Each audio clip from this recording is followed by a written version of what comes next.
Good day, boys and girls. It's the 23rd of March, and boy, is there a lot for us to talk about. Though this particular case, I'm going to talk only a little bit about one subject. Well, maybe not a little, but only about one subject in particular. Depleted uranium. I know something about it, considering I was an armor officer in the United States Army. And I've seen what it does to people. I've seen it in the cadre we had at my ROTC class at NC State. Well, the British, being the war whores and pigs that they are, with their pathological hatred of all things Russian, and pathological meaning by its very substance of the word that it's unexplainable because it's a pathology, it's a mania of sorts. They have decided to gift Zelensky depleted uranium rounds as penetrators. Well, I'm assuming as penetrators for tanks, but of course, if it's just penetrators for tanks, they're going to be kind of limited because it'll only go for their Challenger tanks because they have a rifle barrel. So their 120 millimeter is incompatible with any of the other NATO 120 millimeter tank barrels, which are all smoothbore. If you don't know the difference, look it up. It's just, the same thing as a rifle, except the rounds are specifically designed for rifling as opposed to a smoothbore. Anyways, though the uranium penetrators are also used in 20 millimeter and 25 millimeter rounds. 25 Mike is the Bradley standard round, and the Bradley autocannon is a fighter plane. It was pulled, I'm not sure which F-15 or an F-16. It was pulled off of a interceptor and added on to the turret because I guess they didn't know what else the hell put on there. Why design something specific when you can just pull something off of an entirely different platform for an entirely different purpose? And then additionally, it's also used on the Apache gunship, on the autocannons there. So what happens? The penetrator, it is a much more lethal round. It's designed, it can go through Chobain armor, which is a multi-layered armor. It can penetrate. What happens is the uranium, especially when it's in the penetrator, anti-tank round, Sabo round, as it's flying, it melts. It actually melts its way through enemy armor. Because the uranium is going at twice the speed of sound. The friction on the uranium, especially when it hits, is so high the titanium shell wears away or burns away pretty quickly. And the uranium melts, and it melts its way through. The problem is called chemistry. The uranium isotope 253, if I remember correctly, it's a low radiation isotope. Basically, it's a beta particle. What happens is, as it burns, the energy that's induced by the burn allows the uranium to combine with two oxygen atoms. So you get uranium dioxide, dioxid-uran in Russian, dioxide uranium. Yeah, we've got to be different. So uranium dioxide forms this very fine yellow particle powder. In fact, up to about the 20s or 30s, it was used in yellow paint until they figured out it was a mildly radioactive material. What happens is it's a beta particle, which if you look at the gamma, alpha, beta levels of radiation, gamma being an energy particle, beta, alpha also being a lower powered energy particle, the beta is a particle with mass. It gives off a very, very low level of radiation. How low is that radiation? That radiation is so low it cannot penetrate your skin. Hell, it can't penetrate a sheet of paper, thin, regular writing paper. So no clothes, nothing. Will it penetrate, nor will it infect, because of low-level radiation, nor will it infect materials. For example, a gamma ray will infect steel or concrete, particularly steel. Steel is very susceptible, and then it will start giving off gamma radiation on its own. So it ingests this energy and then starts releasing the energy. So it can the material will be contagious, if radioactively contagious, for years, maybe even thousands of years. Beta doesn't do that. Beta is already a mass particle, and the radiation is very low. So what's to be afraid? Yeah, it can't go through skin, it can't go through clothes, it can't go through anything. But it can go into you. And there's the problem. You breathe it in, you eat it in, it goes through sores in your skin. And once it gets in there, it starts doing its magic. You see, gamma and to a lower degree alpha particles, energy particles, are such brute force particles. When they go through the body, they just murder off every cell that's in their way. They burn them. They microwave that cell. In fact, well, not microwaves from the inside out. So they just burn it. The energy content of that wave is so high that those cells die. So people get radiation poisoning and they die. Body swells up. Pretty nasty stuff. No, Litvinenko did not die from radiation poisoning. People don't last a month from it, and they don't poke fingers at, oh, yeah, he did it. It's stupid. It's for stupid Western audiences. But Litvinenko, yeah, we want to kill somebody. We're going to poison them with something that'll let him last for a month or two, so he can point a finger at us every day and say, they did it. Right. Especially in England, we can just hire some gangs to go kill the guy for $5. $10 and make it look like a robbery. But anyways, I digress. Apologies. So this beta particle goes into your body, and what does it do? The low-level radiation will not kill cells, but it will damage DNA. So what happens? Once it's in your body, it can take up to 5, 6, sometimes 10 years, depending on the dosage, for your body to get rid of it, as it circulates in your circulatory system, shooting off beta radiation out of these beta particles, damaging the cells as it goes along. And since your capillaries carry your blood everywhere to feed all your cells, it's going to get full exposure to your entire body during that time. Nasty stuff. For men, after the volume in the blood drops far enough down, waiting a bit longer, they can have children, because your spermatozoid as a man reinitiates constantly. So your body's constantly producing new spermatozoid. Women are screwed. There's no other way to put it. They're born with all the eggs they're ever going to have, and they will all get irradiated. So a woman that sucks in enough of the beta particle, her prodigy, is more likely going to have defects, radiation-induced defects to their DNA. We saw this when I went into RTC. I went into RTC at the end of 91. Came into NC State, finished high school in 1990. Second half of 1990, went to NC State for my first degree from NC State.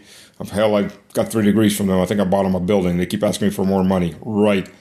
As much as tuition was for my MBA. Hell, I bought you at least 1 or 2 classrooms. That's for damn sure. So no, you're not going to get any more money out of me. God, you're damn rich enough as it is. Hell, NC State, just to understand, NC State built a bigger stadium for itself than the capital of North Carolina, Raleigh, could afford to build itself. So think about that. And these guys are begging constantly. I'm getting spam. I'm blocking. I'm still getting spam from them. Give us more money. Give us more money. You're alumni. Give us money. You're so damn rich, you should give me money back. Consider how much tuition is, how much tuition I paid on the last degree. But anyways, I digress again. Little facts of American life for those of you who aren't in America. So, when I went to RTC, that first year to 2 years, a lot of the cadre were veterans from the first Gulf War.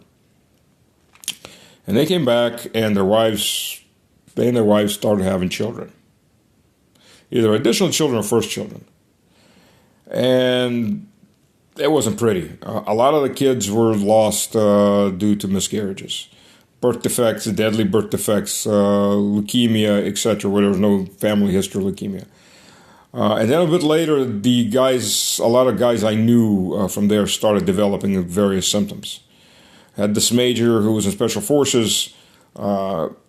He was proud that he could outrun most of the guys around there, the 18, 19-year-olds. And by the end of it all, he was an invalid laying on a couch because he had total nerve degeneration. Had a major who had leukemia start up, and various other things. So yes, this has a very big effect. And the reason is, especially in the desert, in Yugoslavia, the Americans and the American-led coalition, in this case, the UK, since they have depleted uranium shells too. I'm not sure about the French and the Germans.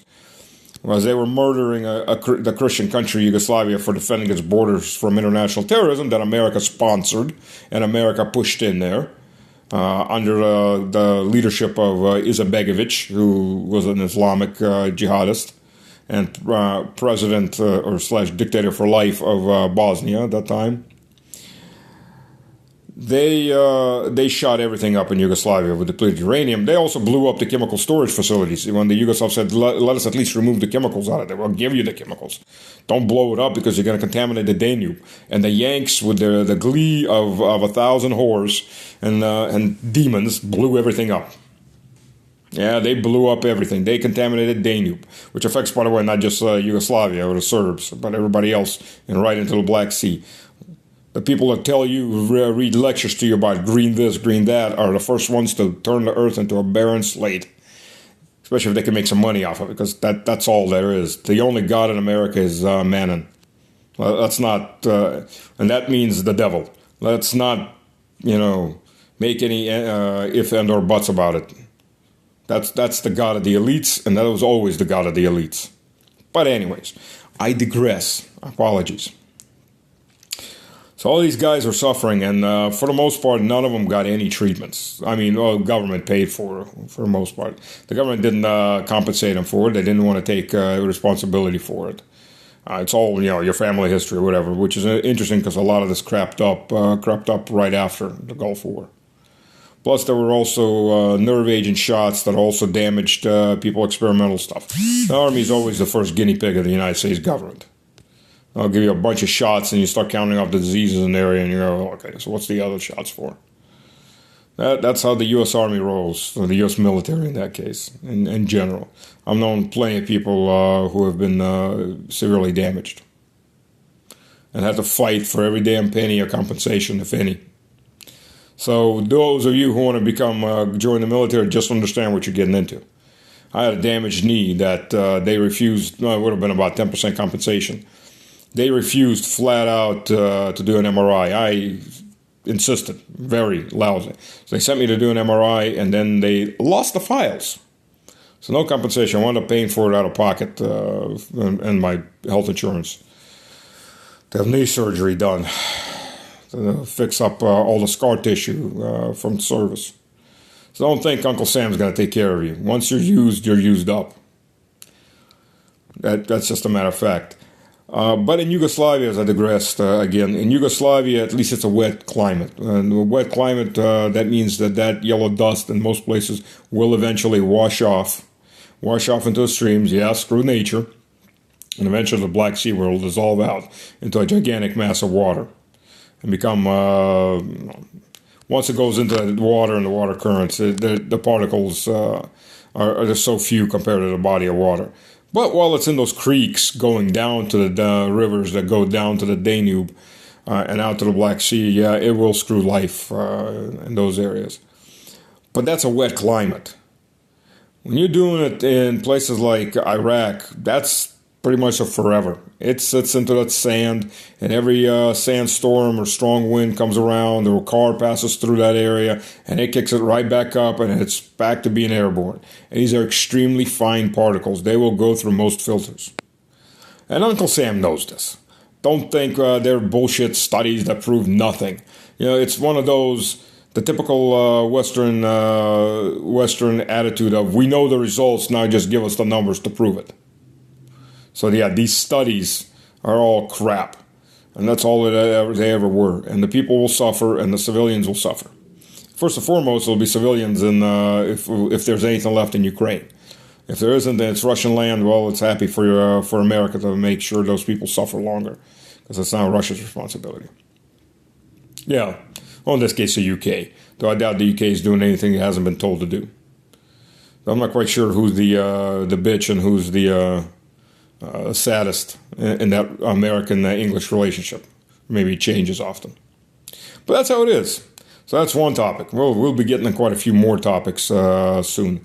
So yes, there's that ugly truth of America's and UK's green policy. Turn everything green through radiation. Green and dead, as in, rotting green. So there you go, boys and girls. Food for thought about the greatest country in the world and what it's doing to the world, including its own veterans, who it doesn't really give a damn, because by the time these symptoms kick off, all the people have left the service. And then they're discarded. And the sooner they die off, the less you have to pay for them, for medical care and etc. So, why epidemic of 20 to 23 veterans a day for the last 17, 18 years taking their own lives daily isn't an issue for the United States government. They don't give a damn. They don't. Plain and simple. Just like they don't give a damn that 500 to 600,000 children in the United States disappear every single year. Don't believe me? Look it up. Yeah, I also didn't believe it the first time I was told that by a friend of ours who was in the child recovery business, if you want to call it that. It wasn't really a business. She was a volunteer helping people. But yeah, Uncle Sam doesn't give a damn about that too. And you got to wonder about that, but that's a separate issue to discuss. But that's the country, the broken-ass country where trains go off rails every day. And other technological issues. By the way, Soviet Union was the same way at the very end. Massive technological issues and problems and catastrophes constantly. I wonder about where this is going. All right, boys and girls, have fun. Things to think about. Let me know what you think. And in the future, if any of you want to help or support, I am quite happy to accept on my cryptocurrency wallet. I will post the number once I migrate over from my previous cryptocurrency wallet, which is unfortunately closing down. So if anybody wants to help, I am more than happy. It is how it is. If you don't. It's a free world. Still enjoy my videos. Post them around. I know I'm on that on the list, Uncle Sam's hate list. So no, I won't be coming to the U.S. ever again, or any of Uncle Sam's vassal children. I'm not that stupid. All right, go with God.